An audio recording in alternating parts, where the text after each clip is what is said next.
અંતિમ યાત્રા અને અર્થી પણ ઈચ્છાઓ પૂર્ણ કરે છે। જ્યારે તમે તેને જુઓ ત્યારે આ 4 કામ કરો। 1. આપણે કોઈ અજાણ્યા વ્યક્તિની અંતિમ યાત્રામાં જોડાઈ શકતા નથી, તેથી જ્યારે પણ આપણે કોઈ અંતિમ યાત્રા જોઈએ છીએ ત્યારે આપણે રોકાઈ જવું જોઈએ અને પહેલાં અંતિમ યાત્રાને પસાર થવા દેવી જોઈએ। અને જ્યારે પણ આપણે કોઈ અંતિમ યાત્રા કે પાદરીએ જોઈએ છીએ ત્યારે આપણે તેને હાથ જોડીને માથું નમાવીને પ્રણામ કરવા જોઈએ અને આપણા મોંથી શિવ શિવનો જાપ કરવો જોઈએ। 2. જો કોઈ વ્યક્તિ કોઈની અંતિમ યાત્રામાં ભાગ લે છે અને મૃત શરીરને ખભા આપે છે તો તેને પુણ્ય મળે છે। આ પુણ્યના પ્રભાવથી જૂના પાપોનો નાશ થાય છે। આ માન્યતાને કારણે મોટા ભાગના લોકો અંતિમ સંસ્કારમાં ભાગ લે છે અને મૃત શરીરને ખભા આપે છે। આ સંદર્ભમાં શાસ્ત્રો કહે છે કે જે મૃત આત્મા આ દુનિયા છોડી રહી છે તે વ્યક્તિના શરીર અને મન સાથે સંબંધિત તમામ દુઃખોને દૂર કરે છે, જે તેને નમસ્કાર કરે છે અને તેને પોતાની સાથે લઈ જાય છે। 3. જ્યારે કોઈ વ્યક્તિ કોઈની શોભાયાત્રા જુએ છે ત્યારે વ્યક્તિએ રામનું નામ લેવું જોઈએ। શ્રી રામચરિતમાનસ અનુસાર રામનું નામ લેતા ભગવાન શિવ ખૂબ જ પ્રસન્ન થાય છે।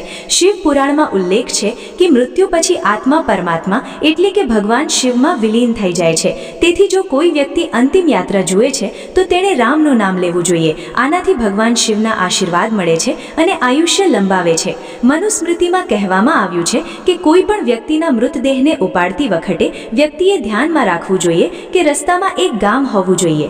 અંતિમ યાત્રામાં જતી વખતે સાંસારિક બાબતો વિશે વાત કરવાને બદલે વ્યક્તિએ ભગવાનના નામનું ધ્યાન કરવું જોઈએ અને મૃત આત્મા માટે ભજન ગાવા જોઈએ।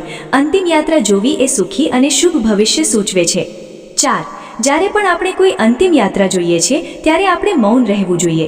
જો આપણે કાર કે બાઇક પર હોઈએ છીએ તો આવા સમયે હોર્ન વગાડવો જોઈએ નહીં। આ કૃત્ય મૃત વ્યક્તિ પ્રત્યે આદર અને શ્રદ્ધાની લાગણી દર્શાવે છે। અંતિમ યાત્રા જોવાથી અધૂરા કાર્યો પૂર્ણ થવાની સંભાવનાઓ સર્જાય છે, દુઃખનો નાશ થાય છે અને સુખી જીવન શરૂ થાય છે। અંતિમ યાત્રામાં ખભા દાન કરવાથી યજ્ઞ કરવા જેટલો જ પુણ્ય લાભ મળે છે। બ્રાહ્મણના અંતિમ યાત્રામાં ખભા દાન કરવાથી વ્યક્તિ જેટલા પગલાં ચાલે છે તેટલા જ પગલાં યજ્ઞનો લાભ મેળવે છે। સામાન્ય પાણીમાં ડૂબકી લગાવવાથી વ્યક્તિ શુદ્ધ થાય છે। મિત્રો, આશા કરું છું કે આપને મારો આ વિડીયો ગમ્યો હશે।